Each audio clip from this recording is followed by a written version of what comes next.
Good day to all. Today we are going to see about the types of induction motor. See, according to the rotor construction, it can be classified into two categories. First one is a screw cage induction motor and the second one is a slip ring induction motor.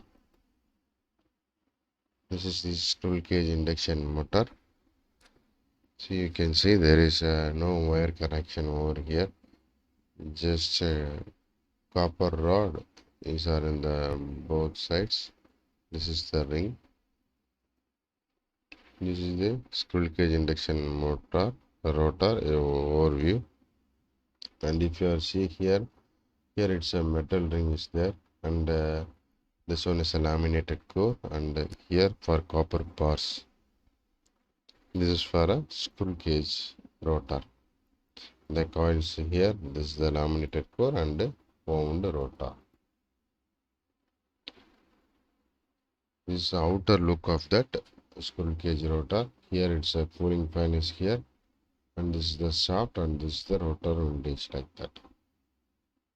See, when we are supplied to a three-phase supply given to a stator winding, it sets up a rotating magnetic field in a space.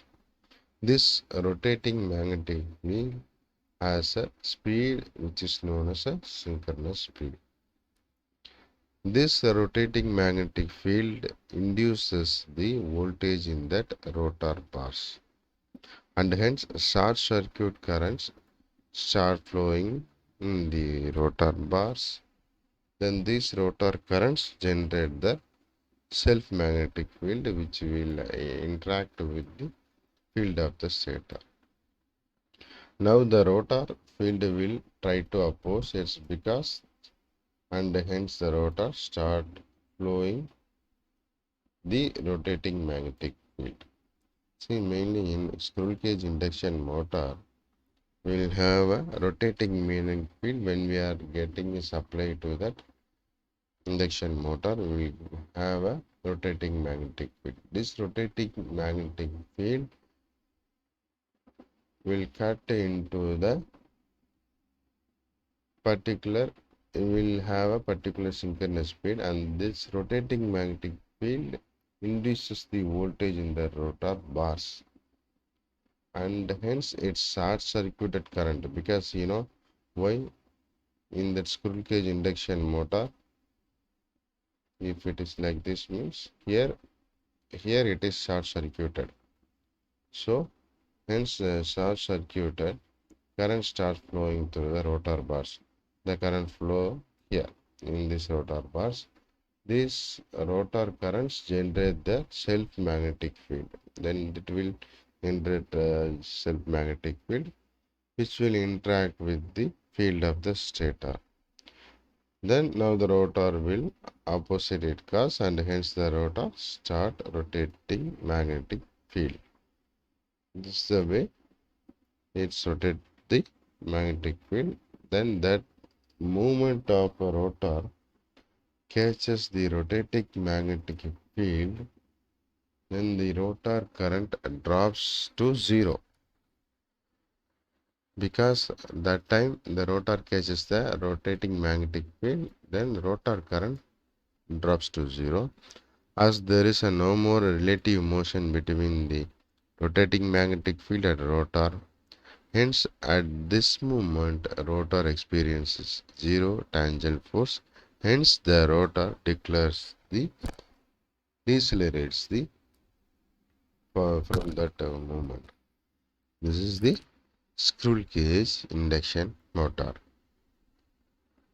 Then, after deceleration, motor, the relative motion between the rotor and the rotating magnetic field re-establish, hence the current again being induced. So again tangential force for the rotation of the motor is restored, and therefore again the rotor starts a flowing rotating magnetic field, and is this way the rotor maintains a constant speed which is less than the speed of the rotating magnetic field, or we can say synchronous speed.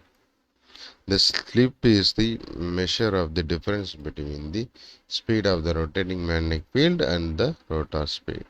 Then the frequency of the rotor current is equal to slip plus supply frequency. This is the squirrel cage induction motor. Now we will see that slip ring induction motor. You will see the diagram for wound slip ring rotor over here. This is the wound slip ring rotor over here.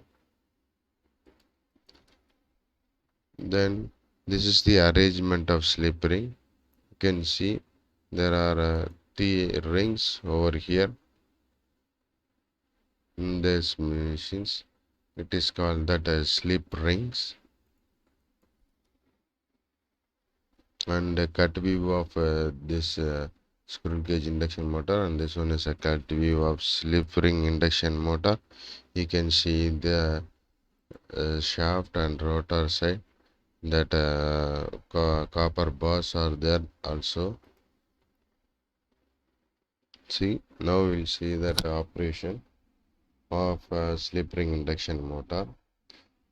This motor runs on the principle of Faraday's law of electromagnetic induction. Here it is the main principle, it's work on the Faraday law of electromagnetic induction. When a stator winding is excited with an AC supply, the stator winding produces a magnetic flux. If you are giving a AC supply to the stator winding, then the stator winding produces a magnetic flux.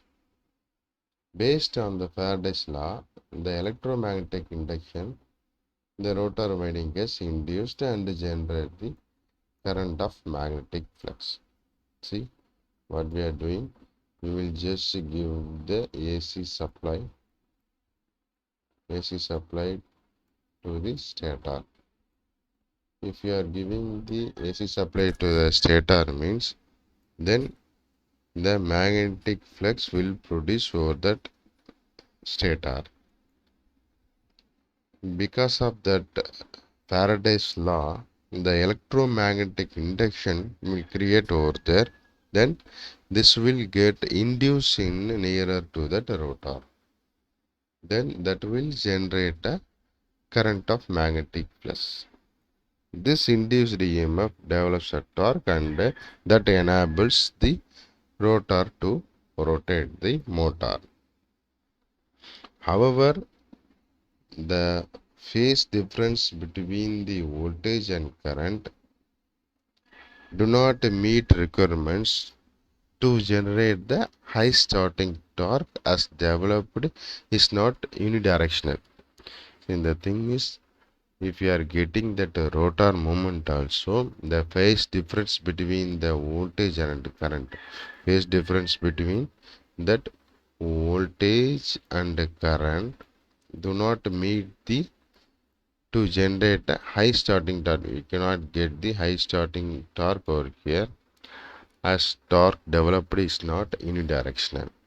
So the external resistance of high value connected with this circuit.